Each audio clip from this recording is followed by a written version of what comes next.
ತುಂಬ ಜನ sensitive toothpaste ಅಂತ ಗೂಗಲಲ್ಲಿ ಸರ್ಚ್ ಮಾಡಿ ಯಾವುದಾದ್ರೂ ಒಂದು ಟೂತ್ಪೇಸ್ಟ್ನ ತೊಗೊಂಡು ಯೂಸ್ ಮಾಡೋಕ್ಕೆ ಶುರು ಮಾಡ್ತೀರಾ. Even after using it for many months ತುಂಬ ಜನಕ್ಕೆ ಸೆನ್ಸಿಟಿವಿಟಿ ಕಮ್ಮಿ ಆಗಲ್ಲ.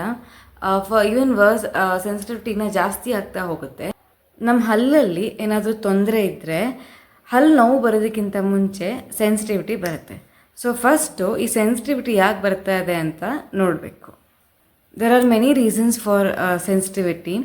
ಹಲ್ಲು ಮುರಿದೋಗಿರ್ಬೋದು, ಹಲ್ಲಲ್ಲಿ ಏನಾದರೂ ಕ್ರ್ಯಾಕ್ಸ್ ಆಗಿರ್ಬೋದು, ಹಲ್ಲಲ್ಲಿ ಹುಳುಕಾಗಿರ್ಬೋದು, ಗಮ್ ಲೆವೆಲ್ಲು ಕೆಳಗಡೆ ಬಂದಿರ್ಬೋದು, ಇಂಪ್ರಾಪರ್ ಬ್ರಷಿಂಗ್ ಹ್ಯಾಬಿಟ್ ಅಂದರೆ ಹಲ್ಲನ್ನ ಜೋರಾಗಿ ಬ್ರಷ್ ಮಾಡೋದ್ರಿಂದ ಎನಾಮಲ್ ಲೇಯರ್ ಏನಿರುತ್ತೆ ಅದು ಸೌದೋಗಿರ್ಬೋದು, ಅದರಿಂದನೂ ಸೆನ್ಸಿಟಿವಿಟಿ ಬರುತ್ತೆ.